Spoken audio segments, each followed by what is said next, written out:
Sa dami-dami ng magagandang balita kay Ate Guy, hindi mo na alam kung ano ang uunahin mong pakinggan dahil talaga namang nakakalula ang magagandang balita kay Ate Guy.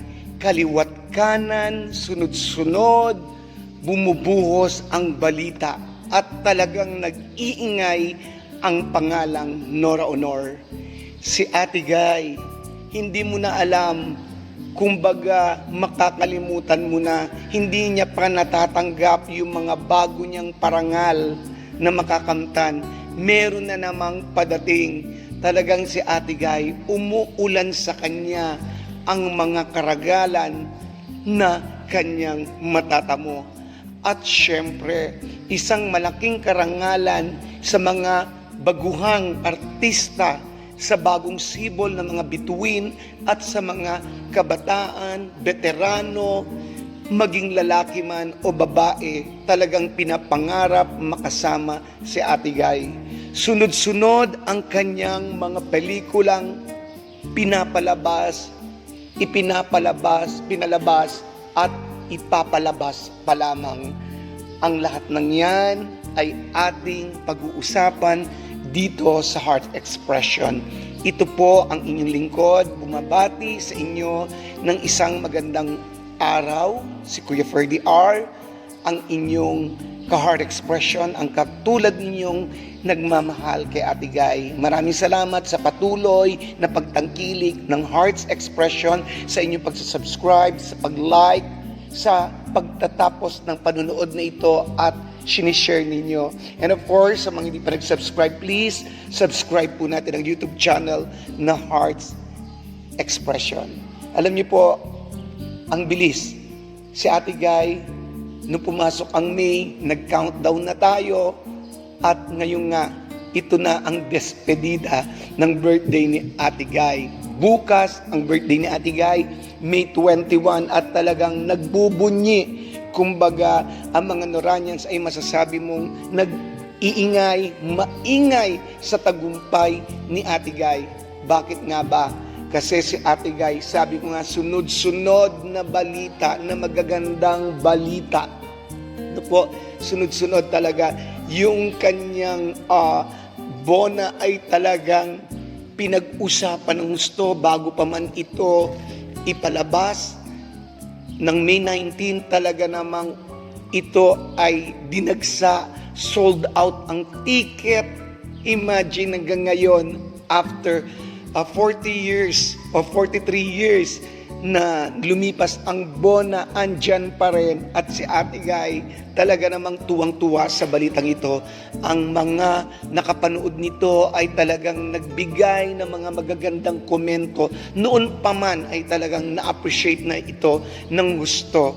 At balita nga, hindi lang sa Cannes Festival ipapalabas ito. Kung hindi sa mga susunod pa, makakarinig pa tayo ng mga magagandang balita, ipapalabas ito kung saan sa ang sulok ng mundo. Dahil talagang ngayon, ang ginawa ni Ate Guy noon, kung noon pinag-usapan, mas lalong pinag-usapan ang bona ni Ate Guy. At eto nga, nandyan na naman yung Himala premieres at the 69th Venice International Film Festival. Ito po posted on August 31, 2012. No, nakita po natin to na nakita natin na talagang yung Himala niya ay pinag-uusapan pa rin. Bagamat noon pa nangyari, hanggang ngayon pinag-uusapan pa rin po ang Himala. Hindi ba kaya nga naging international best actress Ate Guy dahil sa Himala, at dahil din po dito sa pelikulang ito kinilala si Ate Guy na greatest actress of all time, at ang film na Himala ay greatest film of all time. Talaga hanggang ngayon. At pag-usapan po natin muli ang Himala. Ito po ay merong adaptation, gagawing isang musical film, no po, isa sa pelikula na balita po, dawa, isa si Mr. Piolo Pascual na talagang sabik na sabik na magkaroon ng part sa Himala. na talaga naman pinag-usapan ng gusto. Siyempre, ang himala ay tatak Miss Nora Honor, tatak Elsa. Kaya napakagandang pagkakataon na ito na talagang ang himala ay maipalabas.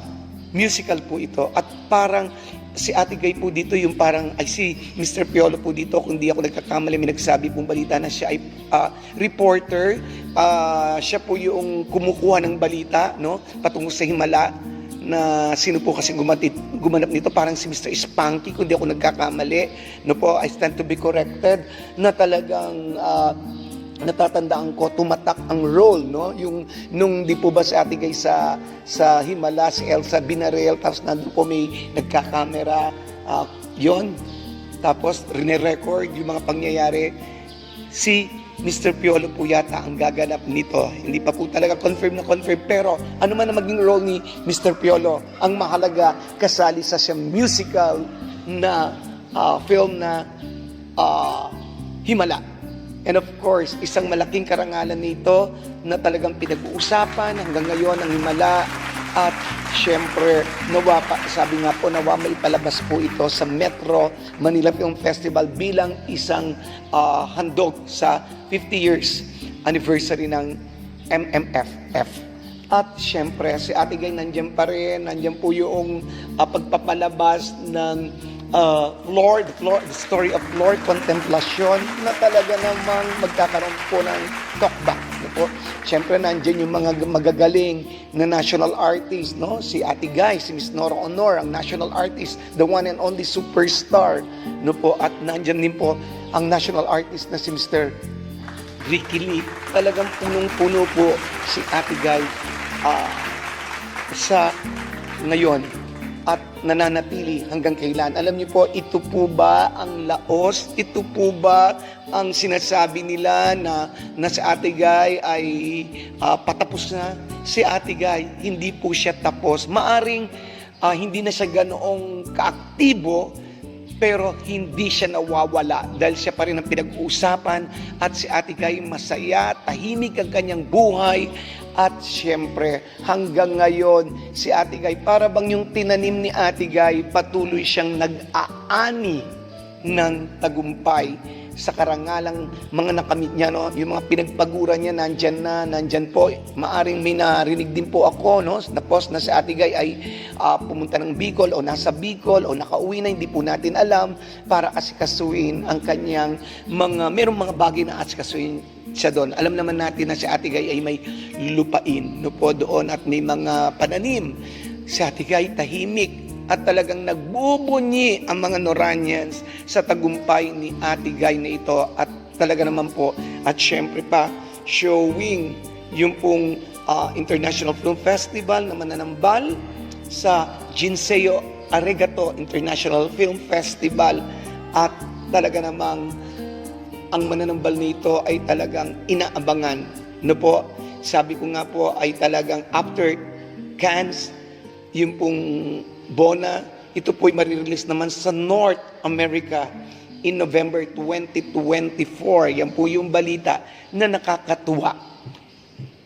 Marami pang balita. At bukas, syempre, alam natin at mga susunod na araw, alam natin na marami pang puputok na balita, na magagandang balita sa nag-iisang Nora Honor, nag-iisang superstar, national artist. Alam niyo po, totoo po, marami na pong pinag-usapang reyna ng pelikulang Pilipino. Marami nagsasabi na sila yung best actress, magagaling.